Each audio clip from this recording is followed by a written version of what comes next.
Selamat pagi Pak ya.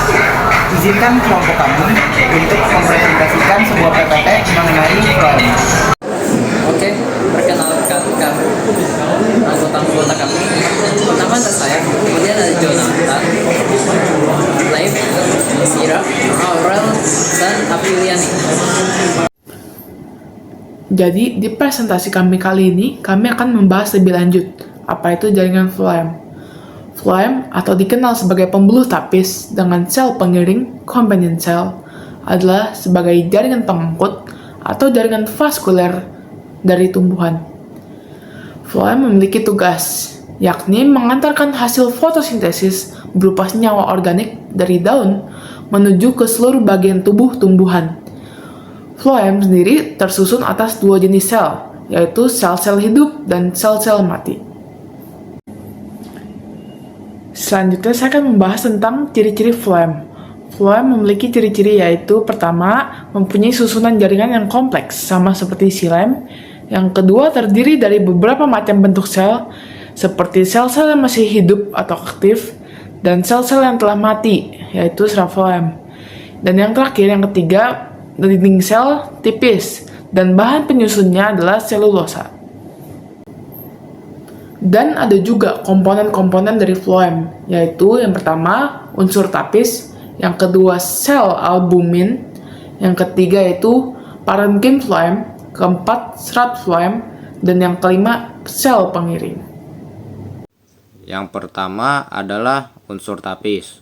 Unsur tapis yang bisa juga disebut pembuluh tapis adalah komponen yang terdiri dari sel-sel panjang dengan ujung selnya yang menyatu sehingga membentuk pembuluh. Dinding batas sel-sel itu berlubang-lubang sehingga mirip dengan tapisan. Pori-pori pada pembuluh tapis akan dilewati oleh plasmodesmata yang berfungsi untuk menyambungkan antara satu unsur tapis dengan unsur tapis lainnya yang ada di sekitarnya. Yang kedua adalah sel pengiring. Sel pengiring atau bisa disebut sel tetangga adalah untaian sel hidup yang bentuknya mirip dengan parenkim. Fungsinya adalah untuk membantu keluar atau masuknya zat makanan yang melewati pembuluh tapis. Sel pengiring ini memiliki nukleus, plastida, dan plasmodesmata yang bercabang. Sel pengiring ini hanya ada di tumbuhan Angiospermae. Yang ketiga adalah serabut floem. Serabut floem merupakan sel yang berfungsi sebagai cadangan makanan pada tumbuhan. Sel ini bisa berupa sel mati atau sel hidup. Selanjutnya ada parenkim floem. Nah, dia itu sel hidup yang fungsinya itu untuk menyimpan zat tepung, lemak, dan berbagai bahan organik lainnya. Nah, letaknya ada di mana? Letaknya ada di bulu tapis atau di bagian luar dari si floem itu, seperti yang ada di gambar. Kemudian ada juga yang namanya itu sel albumin.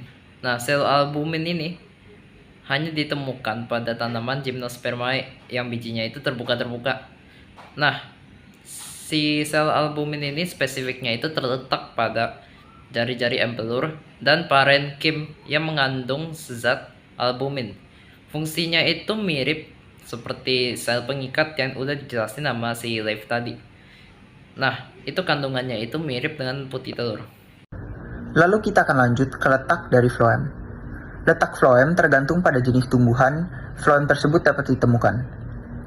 Pada tumbuhan monokotil, terdapat berkas pengangkutan kolateral tertutup dan ditutup oleh sklerenkim yang bersifat menyeluruh. Jika dilihat dari mikroskop, akan terlihat floem bentuknya kecil yang berada di sekeliling xilem. Sedangkan pada tumbuhan dikotil, perbedaan antara xilem dan floem terlihat dipisahkan oleh kambium dan berkas pengangkutnya kolateral terbuka. Dalam tumbuhan dikotil, floem berada di bagian luar kambium. Letak floem juga berada di sisi luar vaskular pada akar, batang, daun, buah, dan biji. Selanjutnya adalah proses pertumbuhan floem. Nah, floem ini berasal dari kambium vaskular yang membelah ke arah luar dan menghasilkan sel-sel muda yang berdiferensiasi menjadi sel tapis, sel pengiring, serabut floem, dan parenkim floem. Sel tapis mengalami kehilangan inti saat mencapai kematangan dengan bantuan sel pengiring untuk mempertahankan fungsinya. Floem itu berfungsi sebagai pengangkut hasil fotosintesis dari daun ke seluruh bagian tumbuhan melalui proses translokasi. Seiring waktu, floem yang telah tua akan kehilangan fungsi dan digantikan oleh floem baru yang dihasilkan secara berkelanjutan oleh kambium. Kemudian, apa aja sih manfaat jaringan floem bagi tumbuhan? Yang pertama adalah menyalurkan hasil fotosintesis. Seperti yang kita ketahui, proses fotosintesis menghasilkan berbagai zat penting yang dapat digunakan untuk perkembangan tumbuhan. Oleh karena itu, zat ini perlu dibawa ke seluruh bagian tumbuhan. Inilah proses utama dari jaringan floem, yaitu mengangkut seluruh hasil fotosintesis dari daun ke berbagai bagian di tumbuhan sebagai proses pertumbuhan. Manfaat yang kedua adalah tempat penyimpanan zat organik. Sama halnya seperti jaringan xilem, jaringan floem juga memiliki komponen yang dinamakan parenkim floem. Jika parenkim xilem menyimpan zat tepung, maka parenkim floem menyimpan zat-zat organik yang dihasilkan dalam proses fotosintesis, seperti karbohidrat, tanin, lemak, dan lain sebagainya. Selanjutnya, saya akan membahas manfaat floem bagi tumbuhan yang ketiga, yaitu sebagai pembawa hormon penyembuh luka. Nah, tidak hanya manusia yang bisa mengalami luka, tapi tumbuhan juga bisa mengalami luka. Nah, untuk menyembuhkan luka tersebut, tumbuhan menghasilkan hormon-hormon yang dapat menyembuhkan luka, dan salah satu komponen tersebut terdapat di dalam floem, yaitu sel pengantar. Sel pengantar berfungsi untuk membawa hormon-hormon penyembuh luka, serta sebagai penyalur utama fotosintetat ke sel-sel tapis. Selanjutnya, manfaat floem bagi tumbuhan yang keempat yaitu sebagai pengelindung sel pengantar. Seperti yang kita ketahui di poin sebelumnya, sel pengantar adalah salah satu dari komponen penting yang ada di dalam jaringan floem.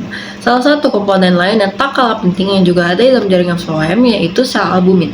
Sel albumin sendiri salah satu fungsi utamanya adalah sebagai pelindung sel pengantar agar dapat berfungsi secara optimal.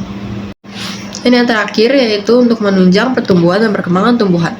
Satu lagi komponen penting yang terdapat dalam floem yaitu serat-serat floem. Serat-serat floem terdiri dari dua komponen yaitu serat-serat floem primer dan sekunder. Yang primer berfungsi dalam pertumbuhan, memanjang dan meningginya tumbuhan, sementara serat floem sekunder berfungsi dalam pembentukan kambium dalam tumbuhan.